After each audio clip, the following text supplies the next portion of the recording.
Thank you, Mr. Speaker. I rise in opposition to this amendment, which strips down language in the bill designed to keep tax dollars from falling into the hands of organizations indicted for voter fraud or its related crimes. It was last week during our Financial Services Committee markup of the underlying bill, I offered a straightforward amendment to limit eligibility for the housing counseling grants and the legal assistance grants authorized by the bill to exclude organizations indicted for voter fraud or that employ people indicted for such crimes. Plain and simple, Mr. Chair, it should sound familiar to everyone here in this chamber because the exact same language was passed as part of the Housing and Economic Recovery Act of 2008 to prohibit groups such as ACORN from obtaining taxpayer-funded grants.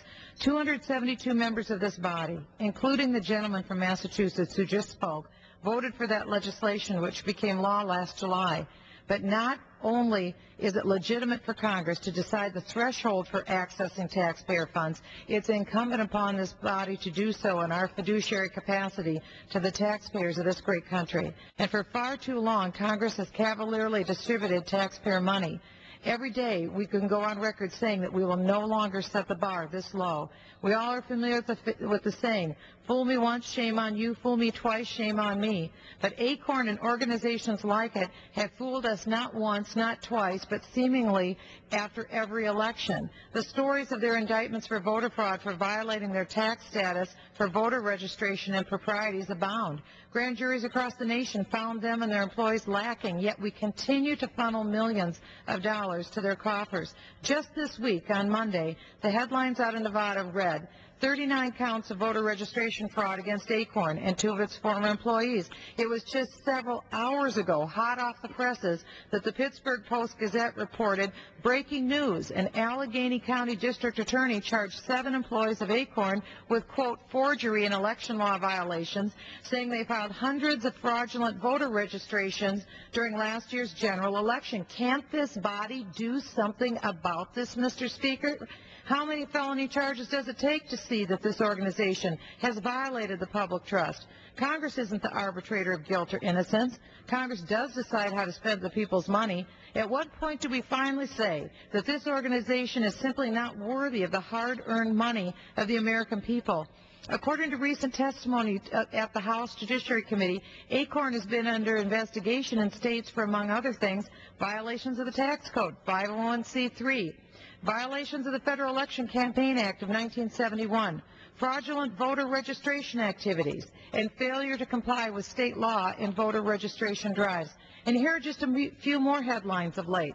January 09, a voter registration worker for ACORN in East St. Louis was indicted on 2 counts of voter fraud for submitting forged cards for residents at nursing homes without their knowledge. According to the AP, in October of 08, a suburban Philadelphia man was charged with forgery, alleging altering 18 voter registration applications during his employment with an organization, ACORN, whose voter outreach efforts have become a flashpoint in the presidential campaign. CNN reported October 28th about an ACORN worker who helped register nearly 2,000 voters for the community group ACORN, not one of them actually existing. And he was convicted last year and spent nearly 3 months in prison. The gentleman from Massachusetts says that his amendment is about due process, but I am sorry, Mr. Speaker, the American people are smarter than that. They deserve better than such an oratory sleight of hand. His amendment is about our duty as stewards of the taxpayer's dollar and mine. Others say this is about the importance of the underlying grant program. But there are plenty of legitimate law-abiding nonprofits who've never seen an indictment that could still apply for these grants. The bottom line is this. Either you're against allowing organizations that engage in or employ individuals under investigation for voter fraud to receive tax dollars, or you aren't. Mr. Speaker, our votes on this amendment make our positions crystal clear to the people we serve. Are we on the people's side, or are we on ACORN's side? We owe it to our constituents who are already tired, frustrated, and outraged by this cycle of spending and bailout and taxing and borrowing to at least show them that we aren't going to pick their pockets to fund groups that are about abusing their trust over and over again. Mr. Speaker, I have reserved the balance of my time.